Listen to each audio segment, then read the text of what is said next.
Bom dia, boa tarde, boa noite, tudo bem? Eu sou Glauber Carinhana, estou aqui no nosso canal do YouTube, passando algumas dicas, algumas informações importantes que nós entendemos para o seu controle na ortodontia autoligada e principalmente que você tenha uma excelente gestão clínica, uma excelente gestão financeira. Então, hoje eu vou falar um pouquinho sobre um dos pilares que nós temos no conceito Linea, que eu trouxe para o aparelho depois que eu saí lá da Ormo, que eu achava muito importante. Porque eu comecei a viver aquilo no meu dia a dia, comecei a entender que certas características que o aparelho tem pode prejudicar ou, quando não, atrapalham o desenvolvimento ideal da arcada. Então, eu vou falar hoje sobre o porquê que eu não trabalho com tubos com rotação, mesmo entendendo que numa ortodontia passada era necessário ter um desvio caudal entre primeiro e segundo molar e que o primeiro molar tem que ter uma característica aí de 5 até 10, 15 graus, algumas técnicas de rotação. Então, se você olhar o primeiro molar, o segundo molar, eles trazem uma certa rotação distal e é por isso que eu achei importante falar sobre este vídeo. Então, a nossa ideia agora é falar sobre um conceito técnico que a gente trouxe para o aparelho, que seria a ausência de rotação nos molares. Muito bom. Eu quero mostrar para vocês aqui uma situação. Se você avaliar as rotações que eu tenho aqui, ó, no nosso bracket Linea, eu tenho 0 de rotação nos molares e eu tenho no MBT 20 graus, 36 graus no Rote e o Damon aqui ele traz 27 graus, aqui sumiu um pouquinho, mas não importa muito, ele traz algumas angulações aí de 20 graus. Bom, observem, gente, que no Linea eu coloquei 0 de rotação. Quero mostrar esse caso, que é um caso já bem conhecido, é um caso lá do pessoal lá da Ormico. Eu vi esse caso bastante quando eu ia nos fóruns nos Estados Unidos. E uma coisa que me chamava muita atenção no começo, que realmente eu ficava entusiasmado com a técnica, é que o aparelho realmente anda, o nivelamento, o alinhamento é muito rápido. A expansão alcançada ela é invejável. Realmente há características nos autoligados que nenhuma outra técnica de brackets possui, nem os brackets ativos, tampouco os brackets convencionais. Bom, isso era uma questão, realmente eu ficava entusiasmado com isso. Outra coisa que me chamava muita atenção era o fato de poucas consultas, né? Você sair de uma máxima de 30, 36 consultas para 8, 12, 15, 16 consultas. Ótimo, é metade praticamente daquilo que nós tínhamos no convencional.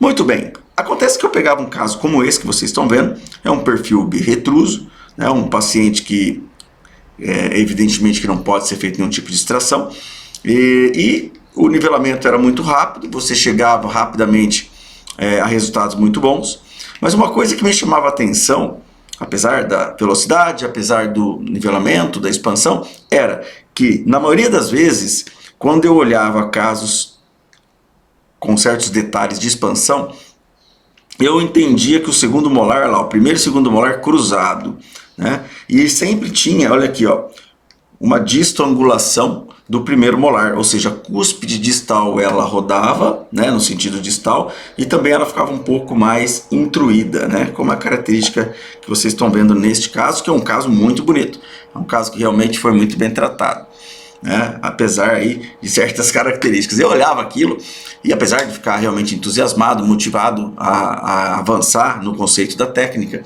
eu olhava e perguntava o porquê que o segundo molar, o primeiro, estavam realmente atresiados, girados e atrésicos. Isso aconteceu não mais de um, em mais casos, e vocês podem entrar lá no site e observar que não um, mas vários casos apresentam essa mesma característica. Acontece que nós chegamos aqui no Brasil e nós começamos a trabalhar, né, com os brackets e tanto aqui em São Paulo como nos outros cursos que nós temos pelo Brasil e também fora, eu observei, gente, e principalmente depois no Typodonte, eu observei o mesmo problema. Nós tínhamos sim uma rotação igual, idêntica no aparelho. E eu fui buscar isso no Typodonte, nos casos clínicos, e eu encontrei uma resposta. Observem que aqui o tubo do primeiro molar, ele traz aqui, ó, uma rotação. Esse é o primeiro molar. E o segundo molar também traz essa rotação, menor, mas traz, né? A parte distal do tubo, ela é mais alta, né, do que a parte mesial. Isso para causar essa rotação necessária, diga-se de passagem, para você ter uma oclusão bem engajada, bem intercuspidada. Olha aqui, eu fiz um paralelo aqui com a canaleta, com essas duas barras azuis retangulares. Observe aonde o arco iria se eu olhar o tubo. Ele pegaria perto da coroa, portanto mais palatina ao tubo. E para que eu coloque o fio entre primeiro e segundo molar, eu coloque o fio no segundo molar, é muito comum eu ter que puxar o fio para vestibular e encaixar no tubo do segundo molar. E claro, em fios leves isso é um pouco despercebido, mas em fios mais pesados eu observava então que o fio ficava um pouco curvo, jogando, portanto, esse segundo molar no sentido palatal, da mesma maneira que o primeiro girava. Então, estou falando de uma situação característica de um aparelho que levaria a uma rotação e também a um fechamento da distância intersegundos molares. Portanto, eu comecei a ter a mesma característica, cúspide distal intruída e rodada no sentido aí, ó, distal, olha só.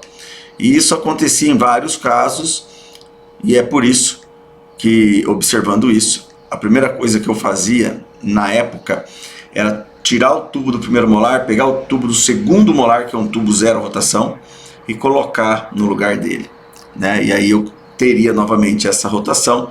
Aqui vocês podem ver que a situação clínica mostra, de fato, um giro distal mais uma intrusão da cúspide, né? E aí, claro, a gente tirou essa característica do nosso aparelho, evitando, portanto, tubos que tenham rotação e, portanto, o primeiro e o segundo molar, tanto superior quanto inferior, nós trabalhamos hoje em dia sem rotação, né? Quando você pega o nosso bracket, ele traz 0 de rotação.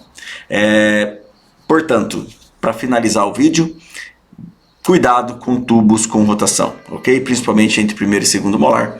E eu indico para vocês sempre tubo 0 grau. Se você usa uma outra técnica, se não linha, utilize tubo 0 grau em todos os dentes. Para nós, o tubo é igual em todos os dentes, ok?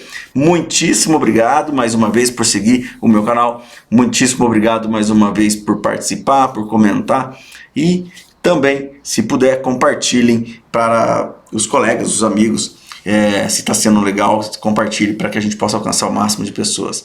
Aqui no canal Glauber Cariena você vai ter sempre dicas clínicas, mini aulas, sugestões para que você possa, devagar ou não, dependendo da sua curva de aprendizado, somar na sua formação profissional, tá bom? Muito obrigado, a gente se vê no próximo vídeo. E hoje foi sobre rotação, tubo sempre 0 grau no autoligado. Falta ressaltar, o autoligado, essa curvatura de desvio caudal tem que existir, e no autoligado ele também tem que existir, mas a própria característica do fio, né, porque o fio é muito amplo, muito aberto, quando você aperta o fio para ele entrar, ó, para ele entrar no tubo do primeiro e segundo molar, ele estufa a região de pré-molares, e ele estufando a região de pré-molares, aí ó, deixa eu aumentar aqui, pronto. Então você coloca aqui, o arco é aberto, né? Você tem que apertar ele para entrar no tubo. Você faz aí uma compressão dele, ele estufa a região de press, expandindo o pré e ao mesmo tempo roda o molar. Olha lá, minha mão fazendo aqui o que o segundo molar faz. Portanto, você vai ter essa rotação também na técnica no linha, mas você não vai ter em excesso, que é o que acontece quando você usa um tubo com rotação. Agora sim, finalizado o nosso vídeo. Muitíssimo obrigado. A gente se vê no próximo vídeo. E agora eu vou dar o stop aqui, ó.